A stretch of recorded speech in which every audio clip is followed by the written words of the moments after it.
It's the one-man show from inside my house. Because outside, it's pissing down.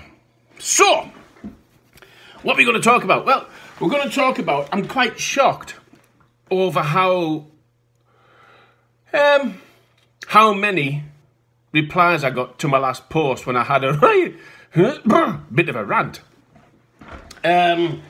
And also what those posts were saying. And a lot of people were saying, oh, what you've said there is speaking to me. I've got to do something. It's one of those things that, oh my God. And I went, well, do it then. How many people, I'm talking to you, how many people who watched my last one-man show who said, you're speaking to me. It's as if I'm you. Have you done out yet? Shall I tell you the answer? No, you haven't. Why? Because you're scared.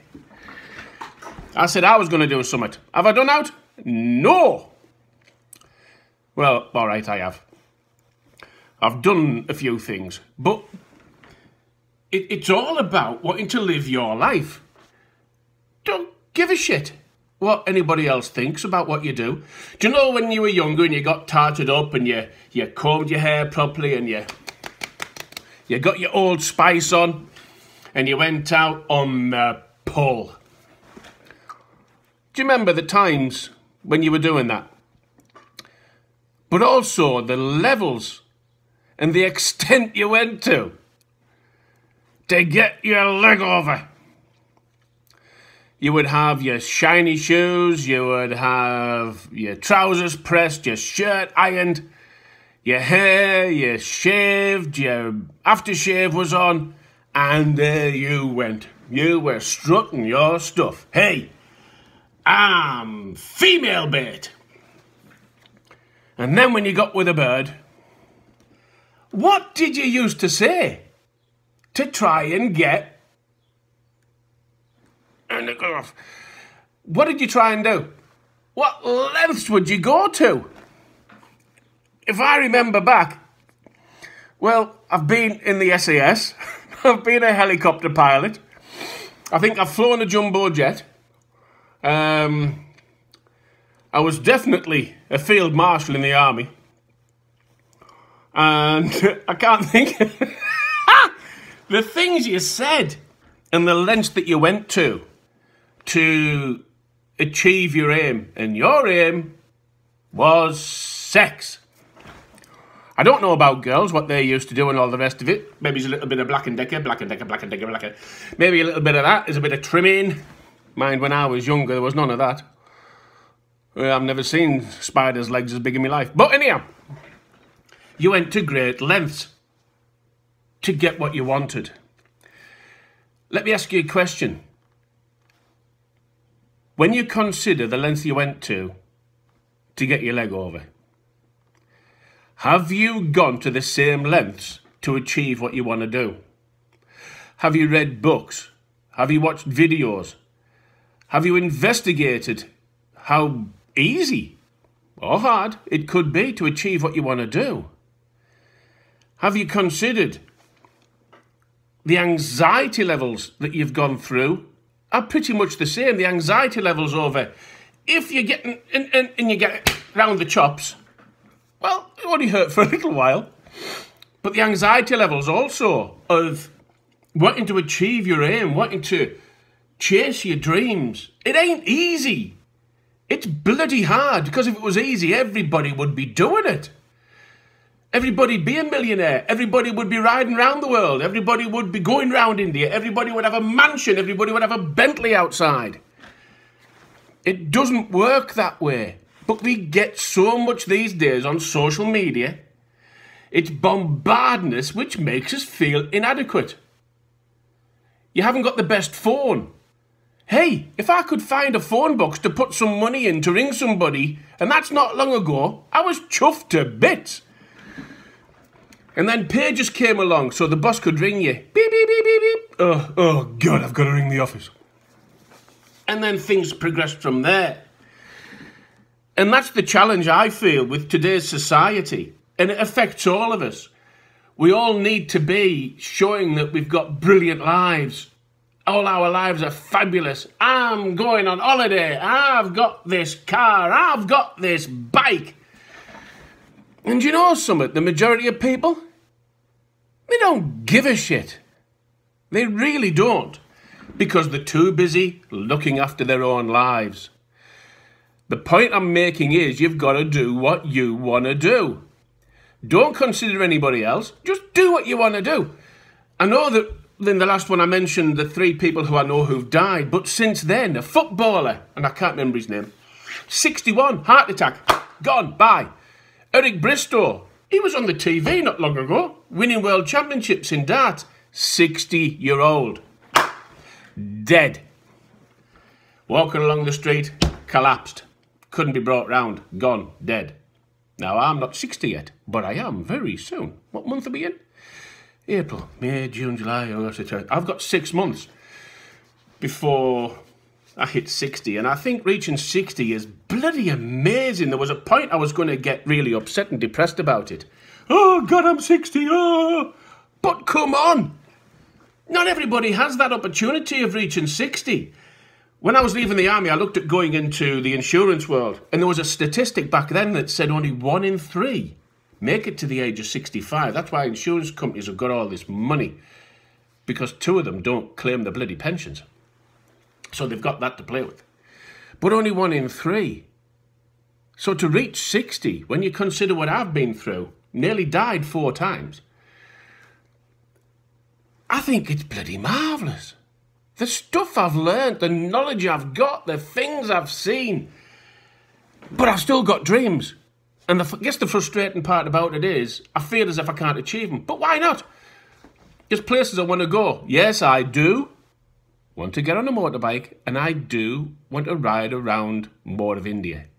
I think it's got more to offer. I want to go and see it.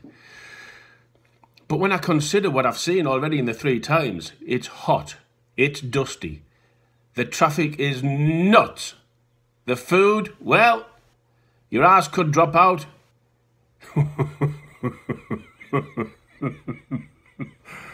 In a heartbeat. I want to go and see the Rockies in Canada. It's got bears. What if I'm camping and the bear goes, rrr? Well, what if it doesn't, though? What if I catch the bear and I go, rrr, to the bear and it runs off? Hey, get in! But I guess the point I'm making is, because of social media, we've all turned into lunatics. It's only 1 generation ago, our parents, my parents, it was quite happy just to have a car to go somewhere. If you had a car, my God, you've got a car? Wow! You went on holiday in a tent. I was one of the first to go, well, I don't know if I was one of the first, but to go on a package holiday to Torremolinos when I was 10? Be something like I was 10, 11, something like that. How amazing, and that's only 40 years ago. Well, a bit more, nearly 50 years ago. But that's no time at all. That being on an aeroplane going somewhere, you were posh. Whereas now, well, you can't even get grapes without them being wrapped in bloody plastic. Plastic is destroying the world, and that's a whole other story. But the point I'm making is, do what you want to do. I'll say it again, do what you want to do. You've got 50-50 chance of being right. And that's all that matters. If it's wrong, hey, you gave it a go. I've had more and lost more than just about anybody else. In fact, more than anybody else I know. I've had businesses, I've lost businesses. I've had marriages, I've lost marriages. August 2012, I lost everything in the financial crash. Never thought I'd get back to it. It was the best thing that ever happened to me, because it makes you realise that you look at it. To get money and to get loans is so easy. Oh, I'll take it over 60 months. It's only £100 a month. 5 feckin' years you're going to have to pay for it. After a month, you can't stand the sight of the damn thing. I've got another 59 months I've got to pay for this bastard thing. Why did we buy it? Rah, rah, rah, rah, rah. There was an old saying that me grandparents told me, and they said, if you can't afford it, you just can't have it. It's as simple as that. You've got to work to get the money. And then I look at getting a bike, and there's one at the moment, it's £8,500. They let me have it for 8,000. But as soon as I drive off, it's worth 6. And then 5 and 4 and 3 and 2.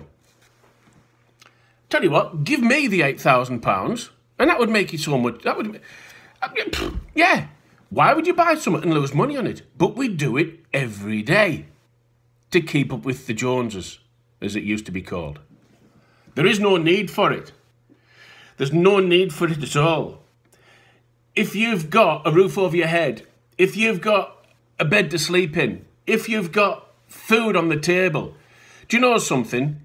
You're better off than, I would say, 70-75% of this population, because the population of India, they haven't got that. A lot of people in China haven't got that. There are countries in this world, in Russia, you see it on the TV, they're living in tents. They don't have what we have. And yet we feel we're inadequate because of social media. Because everybody has to prove that they're better off than the next person. Look at me smiling with this behind, and I'm to blame. As much as anybody else. Oh, look at the view behind me. Aren't I having fun? Are you jealous of me? People don't give a shit. Do what you want to do, and don't think about anybody else. Don't like your job? Get out of it. Don't like your relationship? Get out of it. I spoke also that something was annoying me about somebody who was going off to see this young girl and spending the afternoon and the night with her. He's come back and said, actually, the person who I'm with, I'm leaving. And that happens. Happened to me in the last relationship. She found somebody who was going to give her a better life. We can't really knock that. If there's a better life and somebody wants to grab it, it's just we get upset because it's not us that they've chosen. That's it. That's kind of it, really. Don't worry what anybody else is going to say. Don't worry what anybody else thinks about what you're going to do. Do what you want to do. And you might just surprise yourself that it's not as good as you thought. Maybe it's better than you thought. So until the next time, bye-bye for now.